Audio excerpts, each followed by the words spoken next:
भीम को यह अभिमान हो गया था कि संसार में मुझसे अधिक बलवान और कोई नहीं है। 100 हाथियों का बल है उसमें, उसे कोई परास्त नहीं कर सकता। और भगवान अपने सेवक में किसी भी प्रकार का अभिमान रहने नहीं देते। इसलिए श्री कृष्ण ने भीम के कल्याण के लिए एक लीला रच दी। द्रौपदी ने भीम से कहा, आप श्रेष्ठ गदाधारी हैं, बलवान हैं, सामर्थ्यवान हैं। क्या आप मुझे गंधमादन पर्वत से एक दिव्य वृक्ष के दिव्य पुष्प लाकर देंगे? मुझे यह पुष्प अपने बालों में सजाना है। मैं जानती हूँ कि आप सामर्थ्यवान हैं और आप ये कर सकते हैं। भीम द्रौपदी के इस आग्रह को टाल नहीं सके। उन्होंने गदा उठाई और गंधमादक की ओर चल पड़े। वह एक मदमस्त हाथी की तरह उस पर्वत की ओर बढ़ रहे थे। किसी भी तनाव से दूर, निडर, भीम अपने गदा को उठाए, कभी अपनी गदा एक कंधे पर डालती, कभी दूसरे कंधे पर रखती। बेफिक्री से गंधमादक पर्वत की ओर जा रहे थे। सोच रहे थे कि मैं अब पहुंचा और बस अब पहुंचा। दिव्य पुष्प लाकर द्रौपदी को दे दूंगा और वो बहुत खुश हो जाएगी। लेकिन अचानक उनके बढ़ते कदम रुक गए।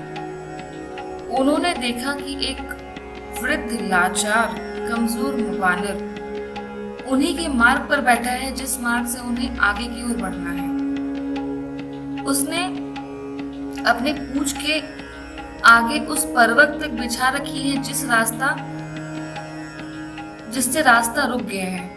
पूंछ हटाए बिना आगे बढ़ा नहीं जा सकता है। अर्थात उस वानर को अपनी पूंछ उस मार्ग से हटानी होगी, तभी वो आगे बढ़ सकते हैं। लेकिन कोई भी बलवान व्यक्ति किसी को लांग कर मार्ग नहीं बनाता, बल्कि मार्ग की बाधा को हटाकर आगे बढ़ता है।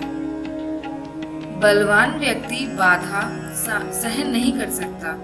या तो वो बाधा स्वयं हटाए और या उस बाधा को ही हटा दे। इसलिए भीम भी रुक गए। जब अहंकार, शक्ति बढ़ जाती है तो आदमी अपने होश में नहीं रहता। वह आकाश को छूता है। वह किसी की खातिर किसी भी निर्णय में न आकर अपने ही कार्य में निरंतर आगे बढ़ता रहता है। और यही कारण है कि व्यक्ति के विनाश का कारण भी बनती है। लेकिन श्री कृष्ण तो भीम का कल्याण करना चाहते थे, भीम का विनाश नहीं। भीम ने कहा, हे वानर, आप अपनी पूंछ को हटाओ, मुझे आगे जाना है। आपकी जो पूंछें मेरे रास्ते में आ रही हैं, इस पूंछ को हटाए बिना मैं आगे नहीं जा सकता। वानर ने भीम की ओर देखा। उन्होंने देखा एक बलिष्ठ व्यक्ति गदा उठाए, राजस्वी वस्त्र पहने, मुकुट धारण किए, बड़े रोब के साथ उन्हें पूंछ हटाने को कह रहा है। उन्हें बहुत आश्चर्य हुआ, मगर उन्होंने भीम को पहचान लिया। क्योंकि श्री कृष्ण की लीला थी, इसलिए उन्हें चुप रहना पड़ा। भीम के सवाल का उन्होंने कोई जवाब नहीं दिया। भीम ने फिर कहा, हे वानर, मैंने कहा कि आप अपनी पूंछ हटा ले, मुझे आगे जाना है। आप वृद्ध हैं, इसलिए मैं कुछ कर भी नहीं सकता। वानर गंभीर हो गया, मन ही मन हंसा और कहा, तुम देख रहे हो मैं वृद्ध हूं, मैं कमजोर हूं, मैं इस पूंछ को उठाने में भी सामर्थ्यवान नहीं हूं। मुझे इतनी ताकत महसूस नहीं हो रही कि मैं अपनी स्वयं की पूंछ हटा सकूं। तो ऐसा करो कि तुम ही मेरी पूंछ को उठाकर इधर से उधर रख दो। भीम के तेवर कसे। भीम ने गदा अपने कंधे से हटाई और नीचे रखी। उन्होंने सोचा कि ये तो मेरे बाएं हाथ का खेल है। इस वानर ने मेरे बल को ललकारा है। आखिर है तो एक पूंछ ही, और वो भी एक वृद्ध वानर की। यह मामूली सी पूंछ हटाना भी कोई मुश्किल कार्य है? ये भी इन्होंने क्या कह दिया? मैंने बहुत बलवानों को परास्त किया है, 100 हाथियों का बल है मुझ में। और इतना कहकर भीम ने अपने बाएं हाथ से पूंछ को यूं पकड़ा जैसे एक तिनके को पकड़ रहा हो, लेकिन भीम से वह पूंछ हिलाए भी नहीं जा सकी। उन्हें बहुत आश्चर्य हुआ।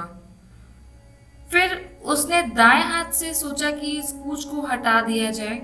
उन्होंने दाएं हाथ से पूंछ को हटाना चाहा, लेकिन दाएं हाथ से भी पूंछ को हिलाना मुश्किल था। इतना कहकर भीम ने अपने बाएं हाथ से पूंछ को पकड़ना चाहा, जैसे कि तिनके को पकड़कर हवा में उड़ा दे। लेकिन हाथ लगाते ही भीम ने यह महसूस किया कि वो पूंछ हिला भी नहीं पा रहे हैं। उन्होंने हैरानी हुई। उन्होंने सोचा कि दाएं हाथ से पूंछ को हटा कर देखते हैं। उन्हें जैसे ही अपना दायां हाथ लगाया, पूंछ टस से मस नहीं हुआ। भीम ने आश्चर्य से वानर की तरफ देखा तो वानर मुस्कुरा रहा था। भीम को मन ही मन गुस्सा आ रहा था। उन्होंने दोनों हाथों से भरपूर जोर लगाया। एक पाँव को पत्थर पर रखकर सहारा लेकर फिर जोर लगाया, 2, 3, 4, 5 बार, लेकिन हर बार भीम निराश ही हुए। जिस पूंछ को भीम ने मामूली और कमजोर बानर की पूंछ समझा था, उसने उनके पसीने छुड़ा दिए। अब भीम थक चुके थे। वह थक कर निढाल होकर एक तरफ खड़े हो गए। सोचने लगे, ये व्यक्ति कोई मामूली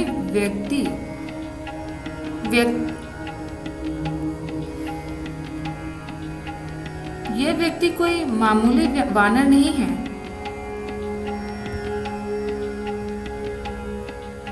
भीम सोचने लगे, यह कोई मामूली वृद्ध वानर नहीं है, यह दिव्य व्यक्ति है और इसकी असीम शक्ति का मैं सामना नहीं कर पाऊंगा।